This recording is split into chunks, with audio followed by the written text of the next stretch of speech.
So there's your crux at the back end of the course. So by understanding what the task is, where the easy bits are, where the race sections are, you will then be able to work the system better. And that's what competition flying is about. It's about, if you're not engaged in the competition, you go home. You can fly this yourself. But this is the race. And you think, right, this is the race, I'm going to accept my mission, and I'm going to do it bloody well. And so that's the sort of the idea. But understanding where you can go fast, where you can go slow is important. This is an example of obviously the conditions are absolutely shit. So we set a tiny little task, and in fact that was the one that was canned, I think.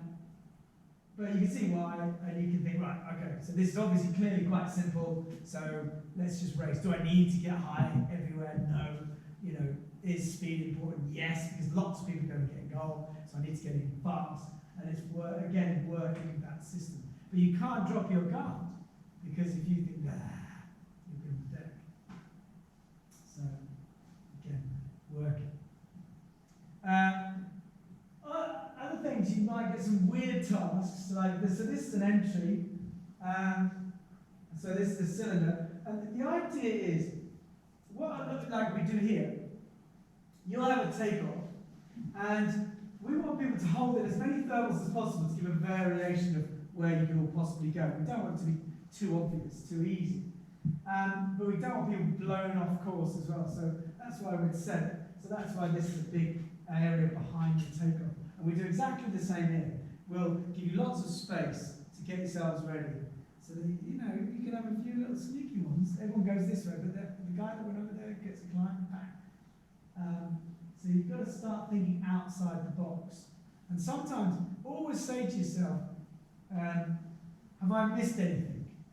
And that's the thing where you say, I've got to think outside the box. Could I think, is there anything different I can do to what everybody else is going to do? Sometimes it is flying the other side of an entry or an exit, and entering it from the other side, so you're perfect height, perfect downwind distance. Just little things like that. You think, okay, that's totally different. And that's one of the final checks of your personal brief is anything outside the box I can do. That's what will separate me from the main gang. And that's what we don't want. We want that lovely separation. We don't want everyone staying in one gang and just travelling around and then slowly picking up pace towards you. It's dull. It's exciting. So this is the main gaggle coming in, right? And you can see, look at the speed. I mean, I chose Josh to take pictures of my phone. But the speed is 53 k's an hour going down, so that's full tilt, I think. And going down, and you can see, this is what's brilliant. All of you, and your partners, loved ones, everyone, can follow you competing. You can send them a link, you can tell them to go to Flymaster, and go to live groups, click on that button, live groups, and you go to the OZONE Kosovo Open, and you'll see us all flying. And so everyone can see, everyone. Okay, and that's all the data you get. So it's saying, right, he's fifth, he's got some sync, he's at this altitude, he's 300 meters above the ground, he's honking himself in, but the minute he hits that bar there, poof, he's off the bar, making sure he gets it. Okay, that's how it works. Because our matey is already on the ground. Shit, that's how close it is.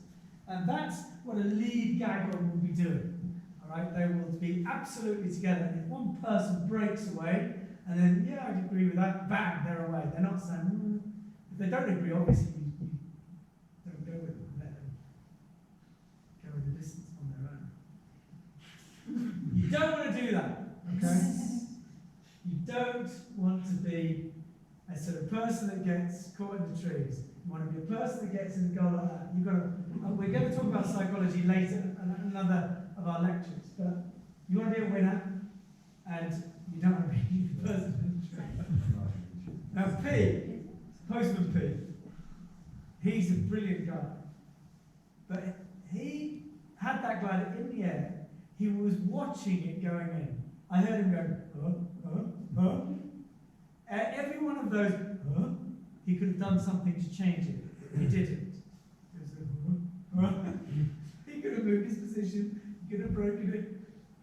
let it go in the trees. So don't do that. Okay? And talking of trees, there's a golf field. I think it's the one we used last year. Those of you that are here. You've got the lake. It's quite far south. So you'll have your other roads normally, and you can see, people ask me today, oh, what's a landable field? This is why I put this in. What is a landable field there? Hardly any of them are landable fields. Physically, you can land in it and you'll be safe. But you can only go for this one, probably this one, this one, this one. That's cut because you can see the bales of hay in it. And you can see the golf field is obviously lighter brown, green, not sown like these ones. So you get an idea, yeah? So just to make sure you don't go into crops, because there's nothing worse. The farmers just don't upset the locals. It's absolutely so important. Okay, do you know what that cloud is? Yay, brother. It's martyrs. It means that it's already cooling. That cloud base is already descending and falling out. So the base is dropping out. So it's actually not as bad. You'll probably, I don't think you can see it actually, but that's a hang glider up there. And the massive storm comes in. You don't want to be in the air. That's actually saying it's actually calming down, so it's not that bad. But it is pretty bad. You should be aware of it. So, say to yourself, okay, in certain situations, if the conditions are too rough, you're being pushed too much, don't go there. Okay, simple as that. Just don't go there. Don't go near bad clouds. Don't get near base. If the group's getting too tight, too aggressive, fly away. Take control of your environment. And then, I'm not that bothered. We can chat about it in the debrief, but I'm controlling my environment. I'm not pushing anywhere. So this is just talking about planning and cross-country flying, so I'm not too worried about that. Nice. That's 330 Wow. Great. That's pretty much the sort of X-Alps route back into things, but that's what's happened to go with the 333 k's. That's good. That's just talking about the weather and how to read, grasp, and understand. And what we will try and give you, the guys know the local weather, it's getting the data out of them. But as a competitor, what the key things you want to know is, are the thermals going to be good or on task? What are the expected climbs? What are the expected bases? Is it going to rise? So that's the key. Where are the inversion layers is really important, because if you get above a town and you start climbing and it goes a bit slow, and it's the inversion that you're at, then you can just calm down and make sure you get through it. But if you're in an area where it's slow and it's not the inversion, then am I high enough to just push on? And a lot of people make that mistake. They go above the town, especially here. They get above the town, they got lift, They're all a bit stressed because they've lost the main group. Oh, bitty, scrappy. Oh, this is crap. Oh, I'm still high enough to go to the next town. Oh, I'll go. And off they go, and they don't make it.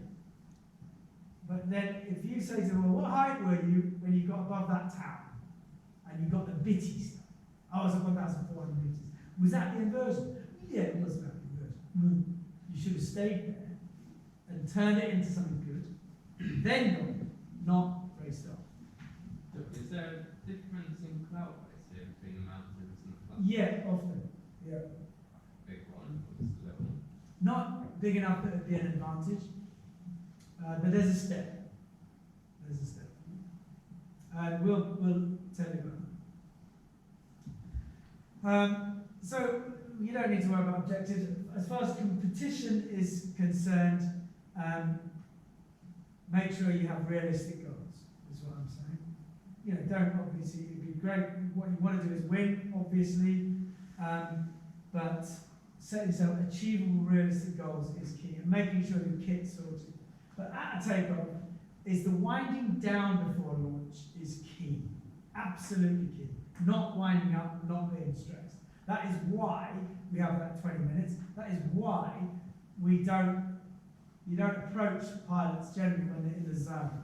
You'll have headphones on, they're not even playing music, but you just go, what? Because you don't want anyone to talk to you. You know, you're in a bubble that is visualizing, you know, what we do is we sort of visualize every single turn point. You visualize doing it with your mates, that's another great one. And you get into this zone, and you think, right, I'm now ready to go. And so it's key that you give yourself that time. And that's why you've got to chill out. And everyone gets too, a lot of people get too stressed at launch. Doesn't work. And shouting at each other doesn't work, because you're getting stressed. The idiot that always shouts, you'll probably see him decked, because he's too stressed. So just don't do it. Nothing's going to affect me. I'm going to shout. It's pissing me off, but I'll just fly away, or I'll let it go through me, or whatever. Just got to get that Zen state. Like that. Come on. And in the air, chill out. Okay? Don't be aggressive. Chill out, and get yourself ready. Very important. I'm not going to tell you out of thermal, because you all know. If you feel as though you want to lesson in thermaling, please come and see me. But you should all be good enough that you can thermal and core and center. But what everybody is trying to do is stay in the core. The core is the fastest piece of lift, and you'll get up quicker. So the time you save coring in strong lift is time you gain getting to goal first. Okay. Every little step is important. What you are going to have is thermals like this, especially here. They do that. They track along the ground, hardly anything. Oh, please, come on, please. 1, 2. Oh, God. Oh, God, I need to hold stronger, longer into it. Oh, fuck, I'm falling out front. Oh, God. But all you have to do is look down, and you think, okay, when I arrived I was at 400 meters, or if you've got an averager that tells you, most of your computers now will say, you arrived, and in the last 5 minutes, you've gained 4 meters. You think, thank God for that. That's fine by me, as long as I'm gaining.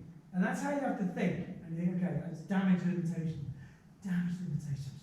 I'm tracking with the thermal. The thermal does track.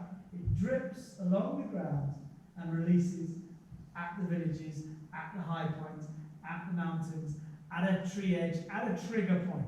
So you have a thermal source and you have a trigger point. Okay? And so that thermal source will track to the trigger point. Boom! You're away. And as soon as you get over that town, oh great, you look behind you, there's birds. Don't go too early. Don't dive to the birds, because you'll lose the lift. Just track them. You're high enough. I need you high enough. I'm going to go. And then go for the birds, start therming. What you've got here are storks. They're brilliant and they're heavy. If they can stay up, so can you. So you just head for them. But they can do this. Right? And what happens is, if you go too low to a village, you'll disturb them, because they're all roosting on the towers. And you disturb them. And they're off, they go, and oh, birds, birds. It's like they didn't want to fly, you made them fly. So now they're soaring around, waiting for you to go away before they go out to the nest. And then you go towards them and go, lift. Oh, shit. Because they weren't there to them. Do you see what I mean? So be careful. They've got to be established in lift. Going physically, are they going up or just flying? So something like that. That's a sign. And a sign is brilliant. Because if that physical mass can go up, so can you. So get over to them, get up. And once you get the column lift, you're fine. Okay? You're in. Let the sweat cool on your body. Whew. Forget time now. Forget the lead gaggle. Forget that. Focus on getting up. Whew. I was nearly down. Now I'm back in the game. I might not win it, but I'm back in the game. Off you go. Don't start thinking, oh, I'm last, I'm ready. Doesn't matter. Let that go. Focus on this. It's about dealing with success and failure all the time and not changing your psyche.